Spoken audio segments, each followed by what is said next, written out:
तो यहाँ पे ये श्लोक जो है, ये श्रील रूप गोस्वामी जी के द्वारा कृत पद्यावली, पद्यावली मतलब श्लोकों का संग्रह, और ये श्री लक्ष्मीधर जी के द्वारा लिखा गया श्लोक है। बहुत सुंदर श्लोक है। इसका खाली अर्थ बताऊंगा तो आप लोग खुश हो जाएंगे। इसको वैसे पहले कैसे गाते हैं जरा देख लीजिए। आकृष्टि कृत चेतसाम सुमनसाम उच्चाटनम चांहसाम आचंडालमूकलोकसुलभो वश्यश्च मुक्ति श्रेयः नो दीक्षां न च सत्क्रियां न च पुरश्चर्यामनागीक्षते मंत्रोऽयं रसनास्पृगैव फलति श्रीकृष्ण नामात्मकः।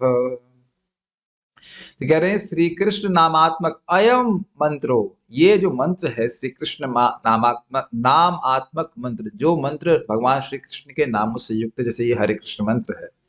तो कह रहे हैं कि आज का गुण है आकृष्टि कृत चेत साम सुमन साम। कृत चेत साम, जो साधु जन हैं जिनका मन पवित्र है, उनको ये बहुत, उनकी चेतना को, उनको मन को बहुत आकृष्ट करता है। क्यों आकृष्ट करता है? इससे सुंदर अमृत कुछ भी नहीं है। इनका मन पवित्र हो गया है, उनके लिए नाम ही सबसे बड़ा अमृत है।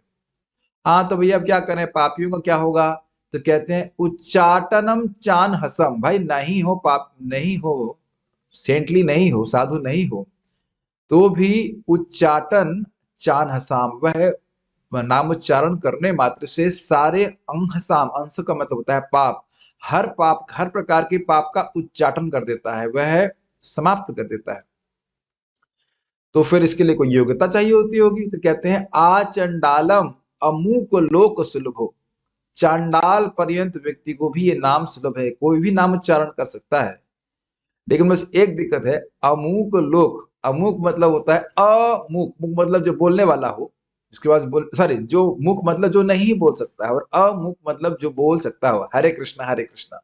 तो कभी कभी लोग सोचेंगे भगवान ने हम पर कृपा नहीं करी, तो जीभ तो दी है ना बोलने के लिए, चेक कीजिए, हरे कृष्णा, हाँ ठीक है। तो बहुत बड़ी कृपा भगवान ने दे रखी है। लोक सुलभ, सभी लोगों को सुलभ भी है जगत में। और तो फायदा क्या है, इधर बताइए क्यों आकृष्ट करता है? तो कहते हैं वश्यश्च मुक्ति श्रेय। मुक्ति, चार प्रकार की वैष्णव मुक्ति, जो भी ऐश्वर्य उस मुक्ति के द्वारा प्राप्त है उसके वश में, अर्थात जो व्यक्ति नाम उच्चारण कर रहा है उसके हाथ में मुक्ति है। समझ में आ गया? इसलिए बड़े आकृष्ट होते हैं, क्योंकि साधु लोग जगत में नहीं रहना चाहते, चाहते भगवान के पास चले जाए। तो कितना आसान है, मुक्ति हमारी जीभ पे सुलभ है। तो जरूर इसमें दीक्षा की जरूरत होती होगी। इस्कॉन में दीक्षा कैसे मिलती है? ये बहुत सारे लोग प्रश्न करते हैं, या मुझसे भी करते हैं, क्या आप दीक्षा देते हो? मैंने कहा नहीं, जरूरत ही नहीं है। नो दीक्षाम न च सत्क्रियाम न च पुरश्चर्या। मुक्ति को प्राप्त करने के लिए कोई दीक्षा की जरूरत नहीं है, किसी प्रकार की पूजा की जरूरत नहीं है। भगवान का नाम उच्चारण करने के लिए ना कोई दीक्षा की जरूरत है, न सत्क्रिया अर्थात कोई पुण्य की जरूरत है। श्लोक आपके सामने है, रूप गोस्वामी जी लिखे हैं पद्यावली में। न च पुरश्चर्या, पुरश्चर्या का मतलब होता है दीक्षा से पहले व्यक्ति कुछ कार्य करता है जिसके द्वारा वो योग्य हो जाता है दीक्षा लेने के लिए, कहते हैं उसकी भी जरूरत नहीं है। तो कह रहे हैं मनाग इक्षते, इक्षते मतलब निर्भर करता है, और मनाग मतलब एक। यह है न तो दीक्षा पे, न सत्क्रिया पे, और न ही पुरश्चर्या पे बिल्कुल भी निर्भर करता। और यही प्रभुपाद जी श्लोक में बताते हैं चैतन्य चरितामृत में कि देखिए, दीक्षा पुरश्चर्या आदि अपेक्षा न करे, जिह्वा स्पर्श आचरण डाले सबक उद्धार। यही बात बोल रहे हैं कि नहीं यहाँ पे? तो प्रभुपाद स्पष्ट बोलते हैं निरपराधिक जब फॉर्मल फॉर्मल फॉर्मल इनिशिएशन पे निर्भर नहीं करता है। इसका अर्थ ये नहीं कि व्यक्ति गुरु का आश्रय नहीं लेता है, शिक्षा गुरु हो, दीक्षा गुरु उनका आश्रय लेकर के उनके मार्गदर्शन में हरे कृष्ण मंत्र जप करता है, ये बात है। कह रहे हैं मंत्रो यम रसना स्पृग एव फलति। मान लो पूछते तो क्या करना है, तो कहते हैं मंत्र अयम, ये जो मंत्र है ना हरे कृष्ण मंत्र, रसना स्पृग, रसना जीव से स्पृग एव फलति, बस रसना से जीव से स्पर्श करने मात्र से फल देने वाला होता है।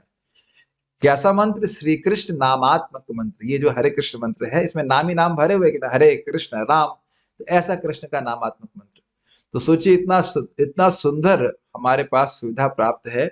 अपने जीवन में हर व्यक्ति को एक नियम रखना चाहिए, या एक हाँ, एक नियम रखना चाहिए कि मैंने रोज इतना हरे कृष्ण मंत्र जरूर किया है, इतना नाम भगवान के जरूर बोले, यही काम में आने वाला है। तो कोई चंडाल हो, साधु हो, पापी हो, दीक्षित हो या अदीक्षित हो, उस सभी के लिए सुलभ है।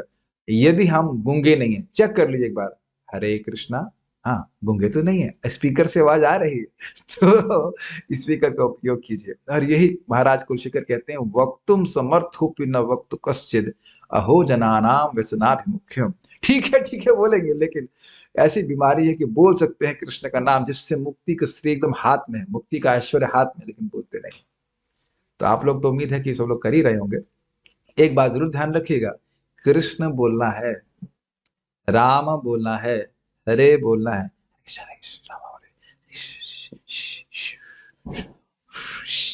इससे नहीं काम चलेगा। हरे कृष्णा बोलेंगे तो ये सब कुछ लाभ प्राप्त है। ओके, एक बात और शिक्षा को प्राप्त करनी चाहिए, इतना लाभकारी है तो क्या उसके लिए हम नींद भी नहीं त्याग सकते? Think about it. आप जानते हैं कि दिन में जब अब होता नहीं, चाहे कितनी महिमा सुन लीजिए, सुबह के समय होता है, सुबह उठ करके पूरा कर लेना चाहिए। आप लोग करते ही हैं, लेकिन जो लोग नहीं कर रहे हैं उनको मैं प्रेरणा देने का प्रयास कर रहा हूँ। हरे कृष्णा, थैंक यू।